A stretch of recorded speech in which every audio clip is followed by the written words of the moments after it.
Back by popular demand, it is my face.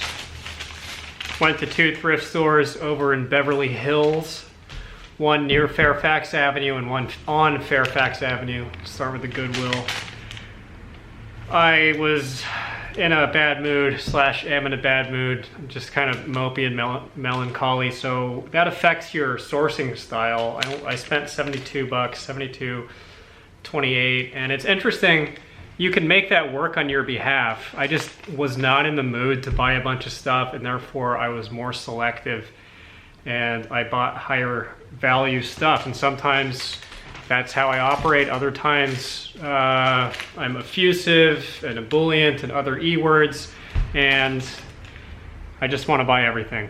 So $72.28 at the Goodwill, and then the other one was $35.04. Actually, let's start with this smaller haul since it's on top anyway.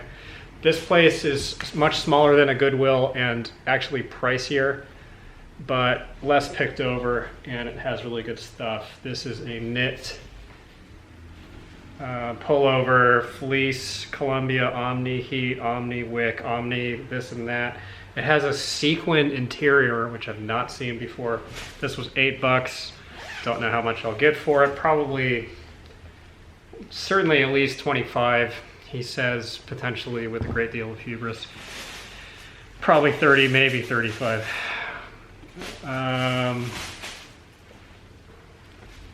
This is a Ralph Lauren. I know the black label and men's stuff means it's higher dollar. I don't know if that translates to women's clothing as well, but this is a cable knit 100% cashmere salmon pink crew neck pullover sweater, and as always you have to check this stuff over like a jeweler looking at a diamond, because it almost always has holes in it unless you're thrifting in Beverly Hills where nobody knows the value of money. So that was a win.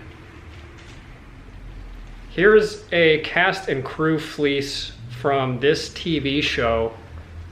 No comps, no track record.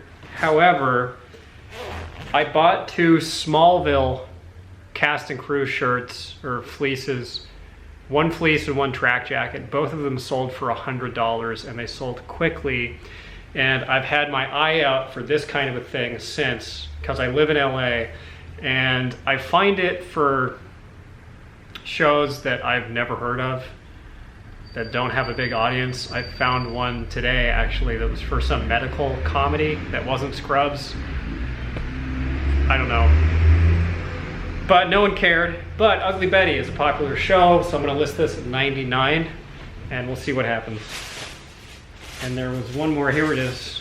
This might be the find of the day. It's new with tags. It says Denim Dudes. This brand, Endrime, E-N-D-R-I-M-E. I just searched this brand on eBay. There's only a handful of listings. There's, I think, 3 actives and 1 sold. Nothing is less than $200, and the sold was a pair of jeans that sold for $600. So I don't know, that might be a $100 bill or more. Okay, that was that thrift store. This is the Goodwill. A Travis Matthew hat with a Mexican theme. It says Fiesta. Interestingly, it is not Travis Matthew tagged. It's just generic tags. But this is an unusual hat. I don't like selling hats because they are a pain to ship a little bit and list. I really don't like moving that far off of tops, shirts, sweaters, jackets, that kind of stuff, just because I'm so keyed in terms of the listing. It takes me so much longer to list anything else because I have a system and all this muscle memory. So I almost didn't buy that, but I decided not to be terribly, terribly lazy. This is one of 2 hoodies that I found on a new clothing rack that was already out by the time I got to the Goodwill. And this is just a Gildan hoodie. This is a rapper, Little Peep. He might be the one that died, I don't remember.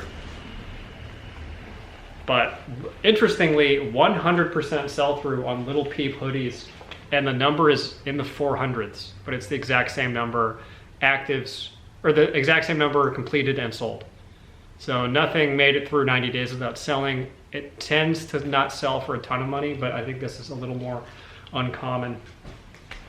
So I don't know what that's going to sell for. I just bought this blind. This is a Texas Longhorns new with tags polo shirt. Got it for $6. This might just be a $20 flip.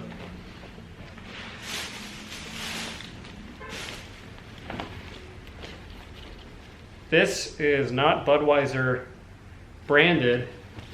It is a collaboration with Huff.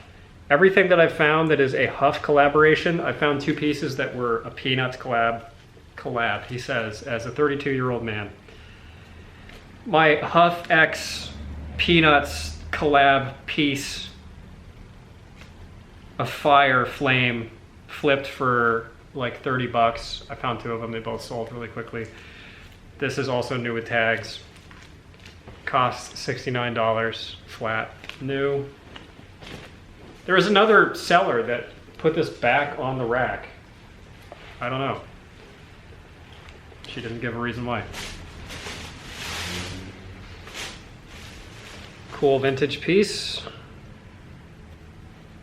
This brand does not have super high sell-through. It's about 50% sell-through, but it has bootleg Mickey Mouse print on it, and it's certainly vintage. I got this for $7. I have no idea how much this is worth. This one I might price up around 50 and see if anybody grabs it.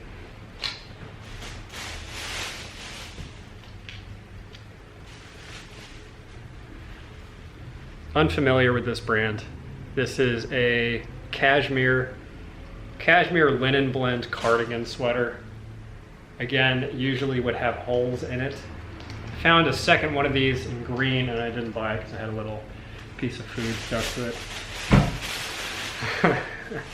This I bought for a friend of mine. It's a Burning Man wedding t-shirt. It's just too funny to not buy for them.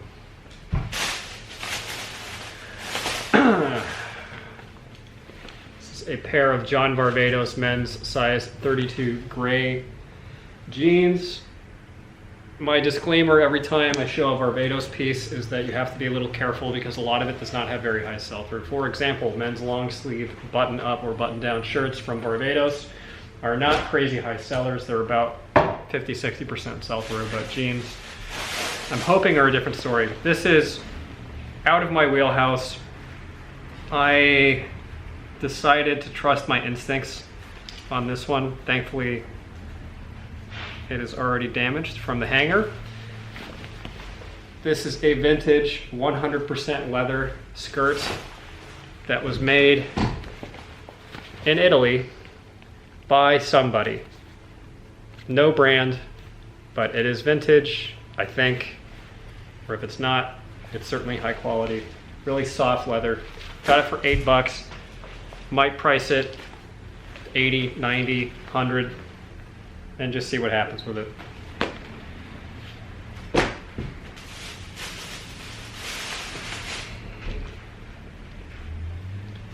Here's another collab. It's a Coors Light Under Armour sweater. It's some kind of smart wool type fabric. I didn't look at the fabric composition. It's good TV is what it is, I'm sure. 100% wool, but it feels like smart wool. It has a really high quality feel to it, and it feels like it's new. I don't think it was worn. I didn't look these up, but this is a safe seller. It costs $7. Last piece. This was in a previous haul video. I have 2 t-shirts from this brand. It's some kind of Fifi streetwear type, more expensive brand. This is a pullover shirt. And neither of those have sold. I was on the fence about this, but on Grailed, this stuff does have a presence. This costs $7. Grailed is a selling platform that's just for hype beastie type stuff. And Imperial, there's certain brands that are just impossible to look up on eBay because there's too much interference. The keywords are too general and it's not specific enough. Like the brand dress shirt, you know, eat my ass dress shirt. That kind of stuff is really hard to look up. So I don't know how this stuff does on eBay. I've not been able to really pinpoint it. But we'll see. All right. Oh, 2 pieces of news. One, I went to see a CPA this morning, and it seems like I don't know what the hell I'm doing in terms of the finances of my business. She looked at me like, who's the guy that lived in the trash can in Sesame Street? I was that guy, and I just felt like an idiot because I was just totally unprepared to answer her questions. So that was comforting. That was really reassuring, made me feel genuine and not fraudulent as a businessman. Also, I figured out the photo thing. Thank you everybody who gave their input. I think I finally found the solution. I bought an iPhone 11 Pro and used it and brought it back, returned it. It is not worth $1,100. That's insane. I returned it and I switched it out for a Samsung Galaxy S9 Plus, and the camera works much better. It doesn't have this proprietary bullshit with the file formats where you have to import it into a specific, the photo app. So I use a Mac. I'm trying to move away from Apple stuff. It just gets under my skin at this point. But the photos look awesome. Really, really good. Better than the iPhone 11 Pro. Better color matching, brighter, etc. Which I didn't anticipate. The 11 Pro is supposed to be, the flagship, greatest smartphone in the universe, bestowed upon us by the Seraphim above. But the Samsung, not even the 10, not even the current generation, the older S9 Plus, phenomenal.